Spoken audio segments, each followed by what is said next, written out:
Renan, bem-vindo ao podcast CBN Maringá. É uma honra estar aqui, vai ser um prazer trocar ideia e estou aberto aí para todas as perguntas que vierem. Renan, primeiro eu gostaria que você falasse um pouquinho para mim sobre o Partido Missão, né? Por que criar um novo partido? Por que não se candidatar por uma outra legenda que já existe? Explica um pouquinho para a gente desse partido. Quando nós montamos o partido, nem foi nem porque eu queria me candidatar, eu nem me via como candidato a nada. A gente via uma necessidade que o grupo político e a geração nossa tinha de ter uma casa própria. Dado que os partidos políticos eles não têm opiniões sobre nada. Vou dar um exemplo, os meninos nossos, o Kim, concorreu pelo União Brasil. O União Brasil ele esteve no governo Bolsonaro, está no governo do PT, vota de acordo com a conveniência. Os partidos são isso. Então não nem chamar eles de partidos, são legendas. Partido, ele defende uma tese e ele paga um preço por defender sua tese ou vence com essa tese. Isso você ganha defendendo, você ganha e perde defendendo o que você acredita. É o que tem que ser. Mas aqui no Brasil não. Aqui os partidos eles sempre ganham. Então assim, o União Brasil ele está com o Lula, mas se o Flávio Bolsonaro ganhar ou eu ganhar, ele vai querer estar com a gente. Ele vai estar com qualquer um. E isto não é um partido por excelência, isso é só um ajuntamento de golpistas. Isso a gente pode falar de gente que quer aplicar, quer ganhar dinheiro em cima da política. Então havia necessidade de ter um espaço para que a gente defendesse as nossas ideias e a gente conseguiu, a gente cumpriu os requisitos e o partido está pronto. E o Missão não vai fazer isso, não vai se unir para a governabilidade, digamos assim. Olha só, você pode votar a favor de projetos bons que venham do governo A, B ou C. Eu vou dar um exemplo, o Kim Kataguiri, agora nós temos finalmente uma bancada, temos o primeiro deputado que é o Kim, ele já se transferiu agora na janela partidária. E aí, vamos supor que venha um projeto bom, é uma raridade, um projeto bom desse governo, vem um projeto bom, ele vai votar favorável. O que ele não vai fazer, ele não vai trocar a favor por esse projeto. Né? Vai, me dá um ministério que eu vou... Não, isso não vai rolar. Então, o que nós vamos fazer é a política boa e nós vamos vencer por termos melhores argumentos e por sermos mais organizados. Bom, a Missão foi criado no ano passado, finalzinho do ano passado, né? Já tem plano de governo? Sim, inclusive ele foi criado através de um plano muito maluco, né? O brasileiro, tu fala, o brasileiro lê pouco e tá lendo cada vez menos. Nós montamos uma série de livros, são 6 livros que chama Livro Amarelo. Ali são os estudos do Livro Amarelo. São estudos de plano de governo para o Brasil nas mais diferentes áreas, com diagnóstico dos problemas do Brasil, de imagem de futuro. Então a gente publicou esses 6 livros, nós vendemos os 6 livros, sistema de assinatura, as pessoas recebiam um livro em casa. A gente teve mais de 3.000 assinantes do livro e essas pessoas pagavam valores de R$ 800 de assinatura, 1.000 e poucos reais. E com base nisso, boa parte do trabalho de construção do partido foi financiado. Isto ajudou a gente começar a desenhar o que a gente chama de plano de governo e um plano de governo independente. Que não é assim, eu sou de direita, logo defendo isso, eu sou de esquerda, defendo isso. A gente falou, não, nós somos um grupo que pode ser colocado à direita, mas nós temos nossas ideias próprias para o Brasil. E aí nós construímos ela através desse livro que trouxe assim, trouxe molecada, especialista, um menino que estuda em Harvard, uma menina que faz medicina na USP, a gente juntou um timaço, em geral o pessoal mais jovem, e colocou eles, quais são os projetos, não importa o país de onde veio, ou não importa, vamos dizer, a linha ideológica, qual é o projeto que vai funcionar na tua área. E aí a gente criou algo novo. E esses livros ainda estão disponíveis? Como que a gente consegue, encontra livroamarelo.com. Livroamarelo.com, tem todos lá. Mas além dos livros, né, agora eu vou ter o meu plano de governo. Então a ideia é em julho a gente lançar o Livro Amarelo, né, que aí é o fascículo oficial com o plano de governo da missão para as eleições. Bom, e qual é a prioridade para o país, de acordo então com o Livro Amarelo? Saúde, educação, segurança, existe uma prioridade, uma linha mestra? Existe um plano de tornar o Brasil um país de primeiro mundo desenvolvido em 30 anos. O Brasil ser um país que vai sentar na mesa com os Estados Unidos, Rússia, Índia e China para determinar os rumos do mundo, que é isso que o Brasil nasceu para ser. Ele tem território, população e economia para isso.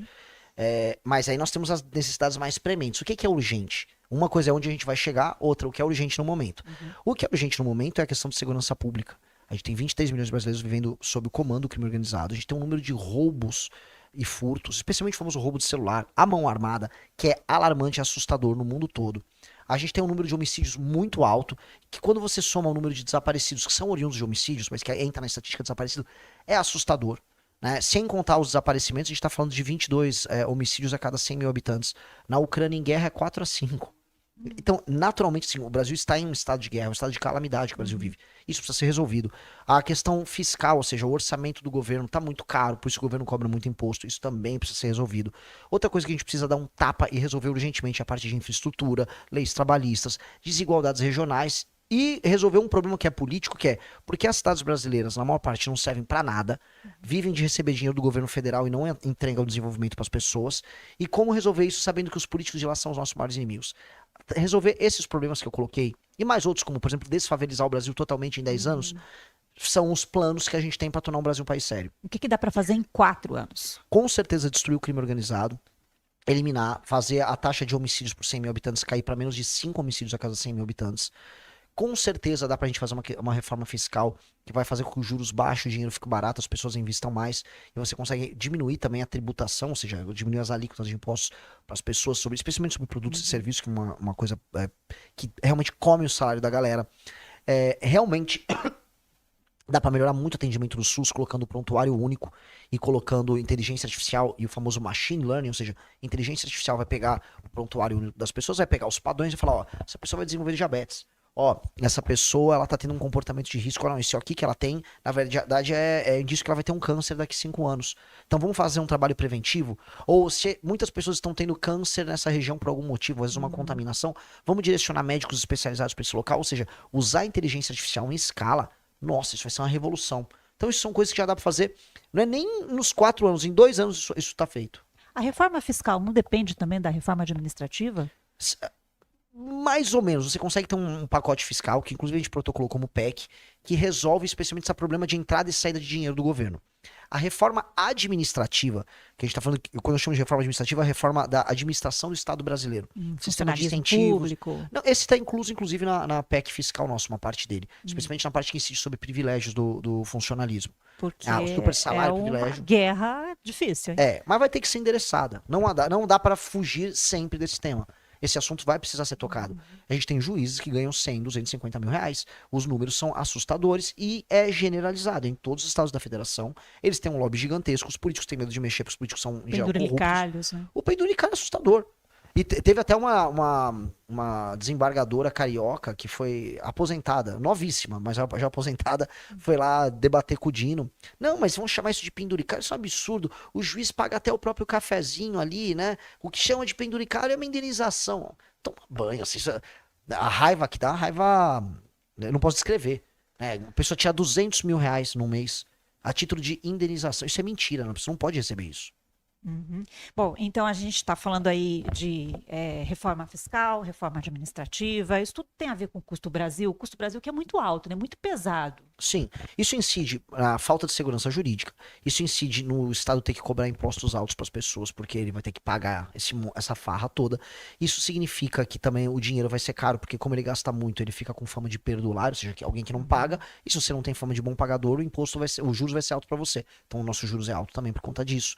Isso significa que não sobra dinheiro para investir em infraestrutura, e aí o custo de transportar um produto do ponto A ao B fica muito caro, porque não está em estrada nem ferrovia. Isso significa que a energia vai ser cara, o produto vai ser caro, e aí o Brasil não fica competitivo. Então, a agenda de competitividade é sobre reduzir o custo Brasil, para que aí a gente consiga trabalhar e produzir de maneira mais fácil. Você falou da questão trabalhista também. A gente teve uma reforma trabalhista no Brasil em 2017, isso, né?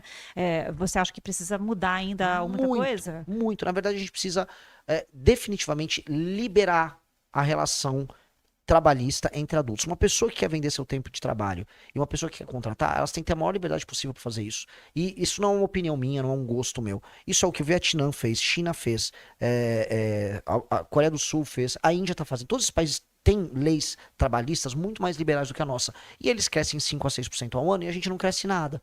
Então, os países em desenvolvimento estão fazendo isso. O Brasil tem que parar de se comparar. Ai, não, mas na Inglaterra reduzir a jornada. Você não é Inglaterra, galera. A gente não tá na Inglaterra, a gente é um país muito pobre. A gente tá concorrendo com o Vietnã, com o Bangladesh, com a Índia. E nós estamos perdendo para eles. Então a gente tem que ter condições iguais para que uma pessoa trabalhe, a pessoa que venda seu tempo de trabalho, a pessoa que cumpre, tenham liberdade para trabalhar. E aí sabe o que acontece? Todo mundo ganha mais dinheiro, que é o que aconteceu em todos os lugares. Hoje um trabalhador chinês, ele é um trabalhador que ganha mais dinheiro e tem uma vida melhor do que um trabalhador brasileiro. Já, se eu falasse isso há 30 anos atrás, você fala mentira, ele é um escravo na China. Veja, ele não é escravo e ele vive melhor do que nós. O escravo mudou, nós somos o escravo agora. Ô, Renan, eu queria voltar a falar sobre a questão da segurança, né? Você acha que é possível acabar com o crime organizado no país em 4 anos? Sim. Como? Porque o crime organizado, como estrutura política e militar, ele é tosco. Qualquer polícia em qualquer estado do Brasil derrota eles. O que eles não têm é uma estrutura jurídica e legal que permita que você destrua o crime organizado.